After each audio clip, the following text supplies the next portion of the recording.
It is December 6th, 2017, and I am adjusting my headset. Wednesday. So, got my brain coffee here.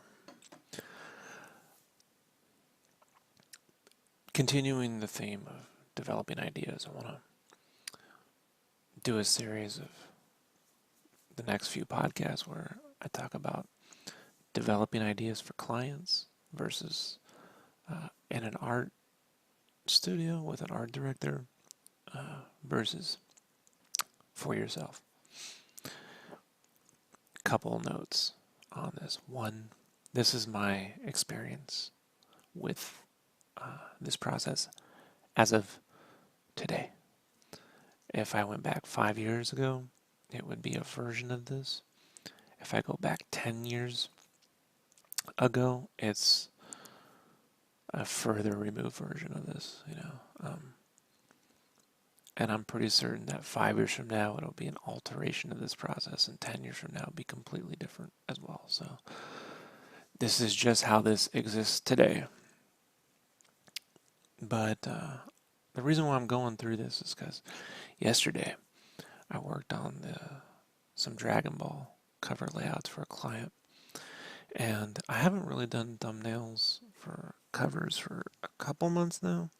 I've been doing other stuff, and I started to get headaches, and it was irritable, and I didn't want to do it. And sometimes it happens. Sometimes that's part of the process, and I have a pretty good mechanism for dealing with that.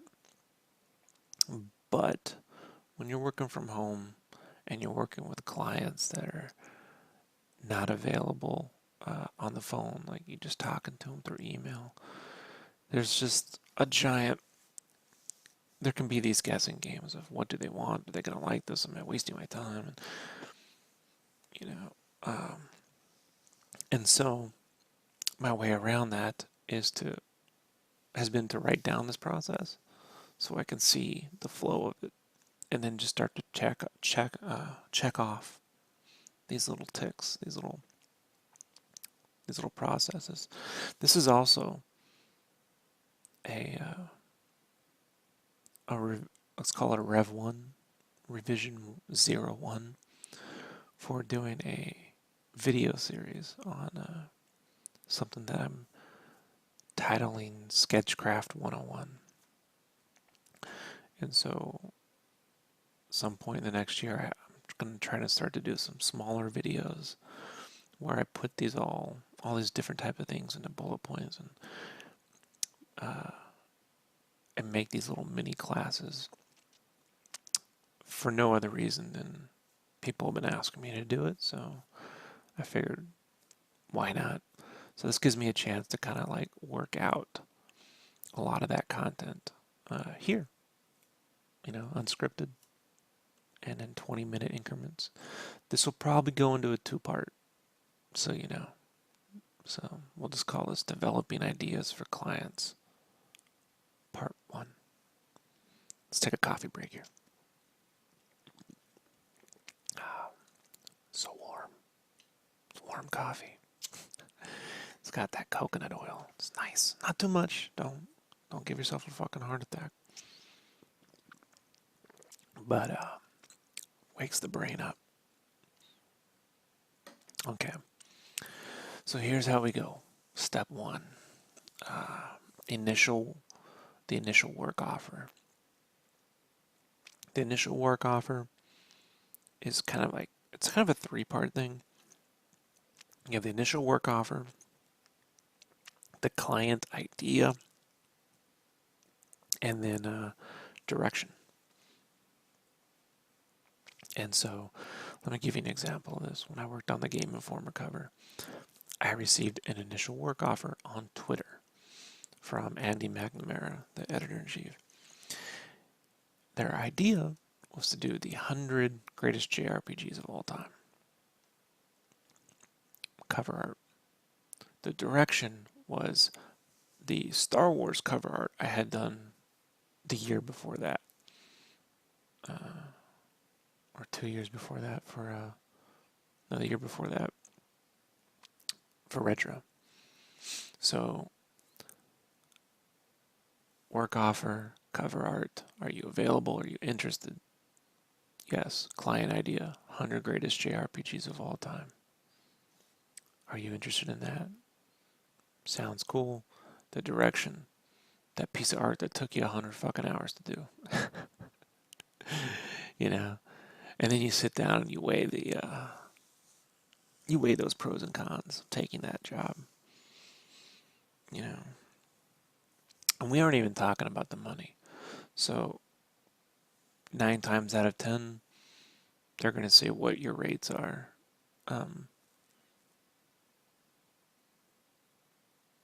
That's always tough, right?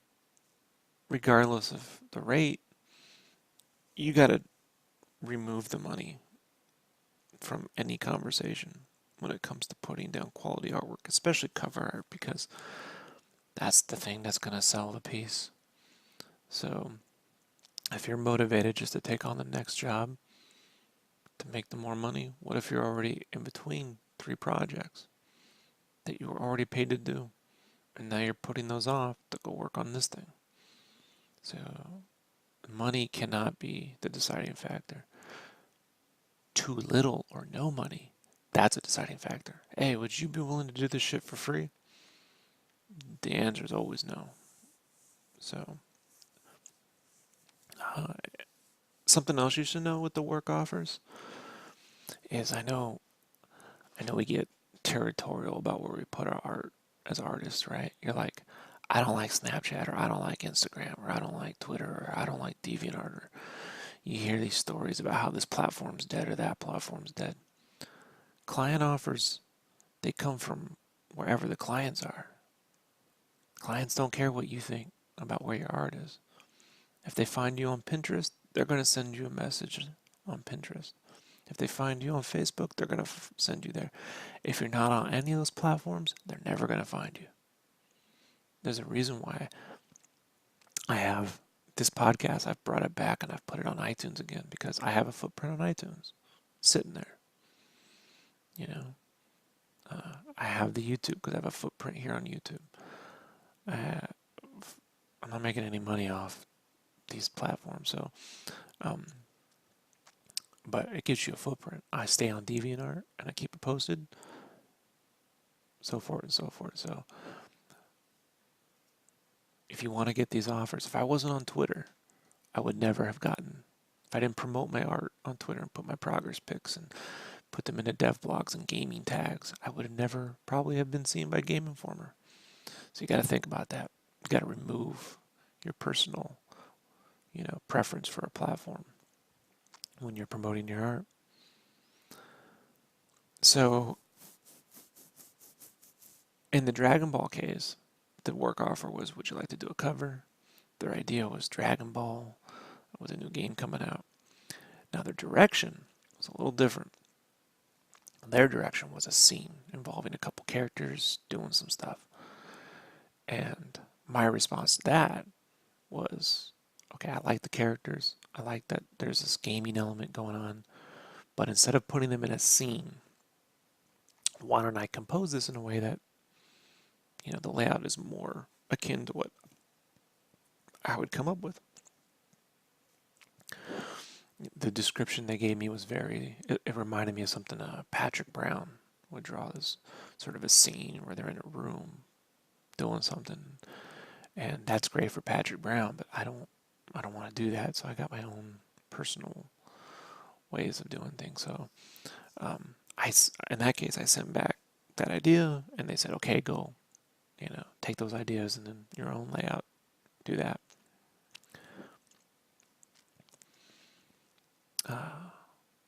With the Game Informer, I just said, yeah, you got to know when to take projects that are only going to come around maybe once in your life.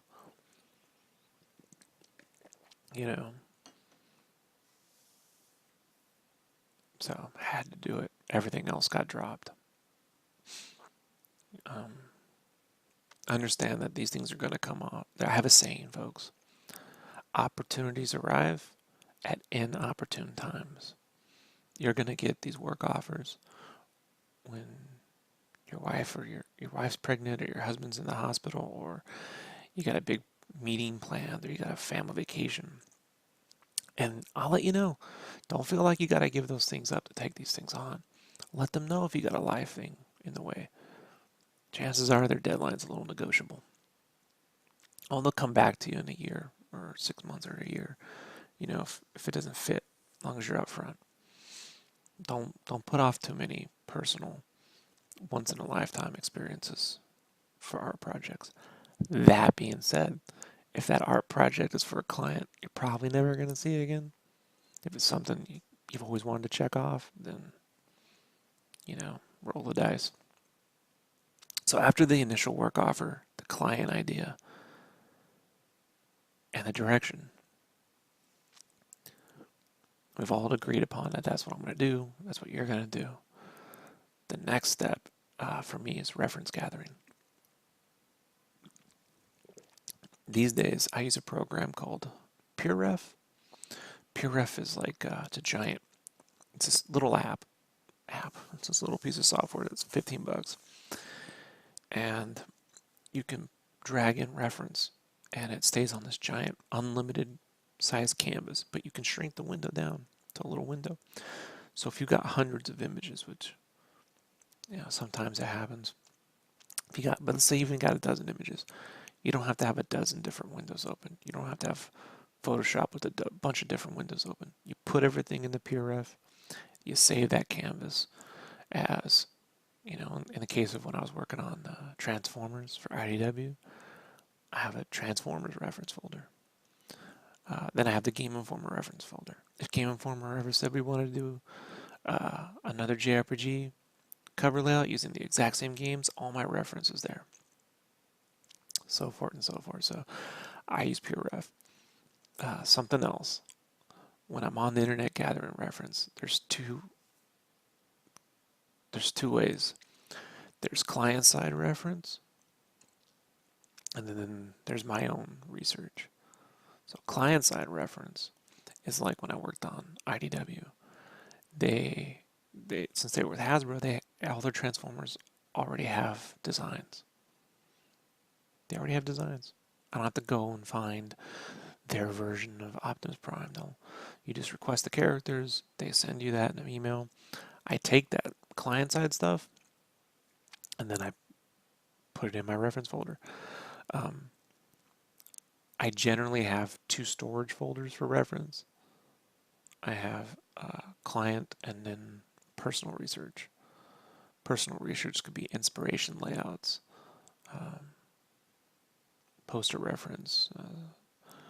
Be very, I gotta warn you folks, be very careful of using fan art as a reference.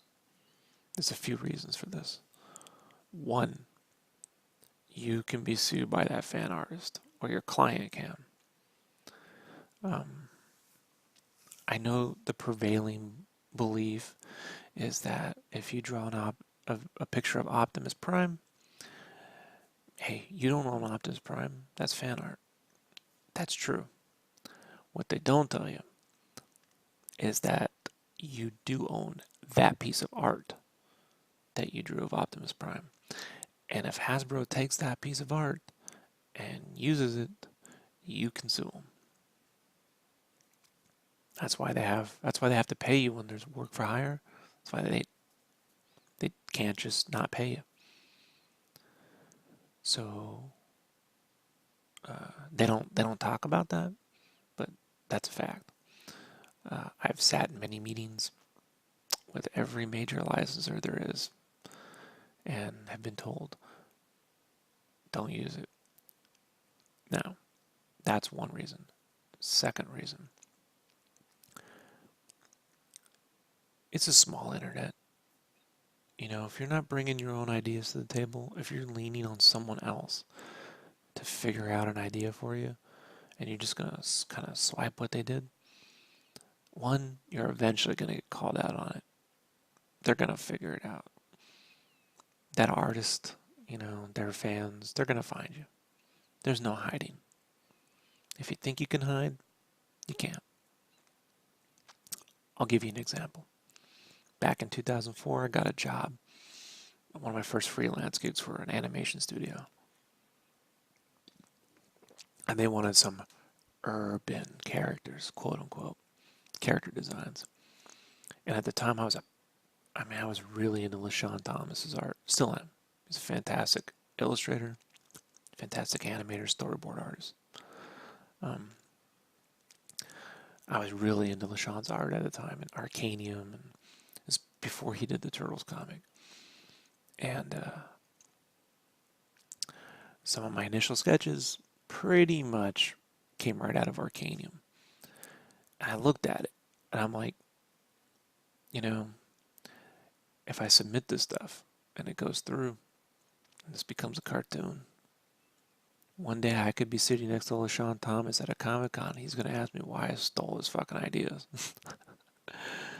So I allowed that to be my personal first draft, and then I went and appropriately, refigured things out and put my own spin on it. So you can be inspired, but you got to be very careful about swiping. Very careful. The reason why this is an example is because fast forward 5 years later, 5 years, I was working for Play Magazine, and I'm at Comic-Con, and sitting right next to me at the Play booth at Comic-Con was LaShawn Thomas. Turned out to be really good friends with the owner of Play Magazine.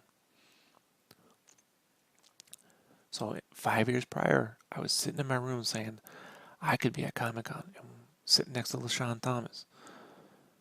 And he could see my art and go, man, that guy swiped the shit out of my art. And I didn't go that route. Turns out 5 years later, that's exactly what happened. And he's looking at my art and he's like, oh yeah, this is dope.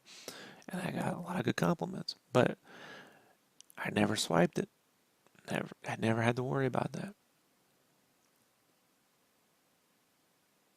So be very careful about using fan art as a reference.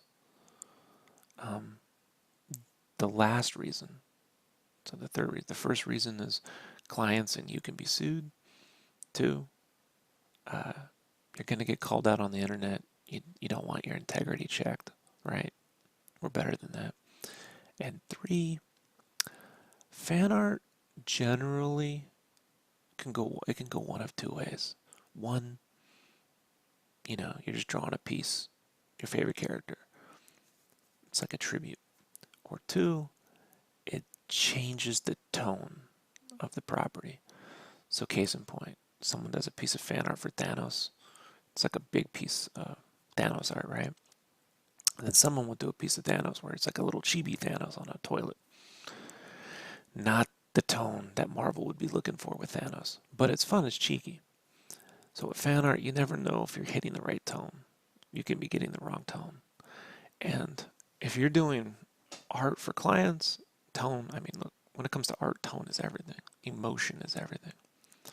So you want to make certain that the tone is respectful toward what the client's looking for. And especially if it's officially licensed, it needs to be on spot. So you got to be very careful about that. Where are we at? 18 minutes? Let's take another 5. So after I got all my reference put together, I then work on composition roughies. Composition roughies are when I do usually 1 to 3 thumbnails per final image. And I will block in characters with little blobs of paint, little silhouettes, and arrange little compositions. If I know they need 2 characters, I'll have 2 characters doing something non-threatening. I'll have another one where they do an action pose. I'll have another one where one's tiny, one's super big. Like I use basic compositions invert. You start with one idea, you play the opposite, and then the third one is whatever the other 2 aren't doing. I'm going to say that again in case you missed it. If you have 2 characters, or 1 character, whatever, you take your characters, you give them the initial composition, the initial idea. They're just standing there looking cool. Okay? Just draw that. They're standing there looking cool. The second pose would be the opposite of that. What's the opposite of standing there looking cool? Maybe it's an action pose with lots of energy. So instead of standing, they're posing, they're aggressive, they got fireballs, they're swinging an axe. And then your third one is whatever's missing from those two pieces. Look at those two pieces. Are the characters even sized? Make your third piece one character giant, one character small. Maybe one character is fully drawn and the other character is a giant head. Rotate the perspective. Are they both coming at you in 1 point or basic 2 point perspective? And the first two comps, make the third comp curvilinear. Turn the camera up, turn the camera down. Always make that third comp the difference between the two. Once I get those three basic compositions blocked in, I then go downstairs and put my head under a fucking sink because it generally gives me a headache behind my eyeballs. That's what the brain coffee is supposed to be for, but a walk around the block helps too. Just take a walk around your yard, play with your dog for a little bit, and then come back, look at those. And one other thing I will do at this phase is I will block in a basic color scheme 3 different ways based on the property. So in this case with the Dragon Ball, if you go look at my Instagram, you can see, if you type in, scroll down in there, I'll have a purple background sky with a green grass look, which is from the game. And the center one is a green background with the super cyan yellow colors, which is from the game. The third one is a blue sky with the crater mountainy background floor, which is from the game. And then I label those A, B, and C. And sometimes you have to give them a little description of what's kind of going on. Like the first one is this, the second one is this, the third one is this. If you have reference from your own personal library, like this layout is similar to something I've done in the past here. Like this is like my Star Wars one. Let's say B is like my cover to a Megavisions cover. And let's say D is like a piece of fan art that I did for a client or for, commission. Only send, if you're going to send them ever, send them reference, only send them your own. Otherwise, just describe what you're kind of, they know what's going on. And then I send that off. I try to make that a 4-hour process tops when I'm working from home and doing a cover. Yesterday it took double that. But that's what led me to making this podcast here today. Once they send back some ideas and directions, I'll take that and make a second pass where I'll turn the opacity down on those blobs and sketch in the characters really loosely, add in their basic color schemes, move things around, adjust, add little glows, and I'll work. If they like one idea or the other, I'll whittle it down to 2. I try to get it down to 1 color thumbnail, and then I'll send that back. That's about a 4-hour process, 3 to 4 hours. And at that point, if they want any other changes, usually it's color, you can change those colors using gradient maps. I really recommend, if you've got to do quick color changes, use gradient maps. I have gradient maps. If you check my art tips playlist, I have a lot of tips on gradient maps. And after that, we're ready to start drawing the line art. And I will continue that conversation tomorrow. It is Wednesday, December 6th, 2017. This was Developing Ideas for Clients, Part 1. Good morning, everybody. It's time to get to work.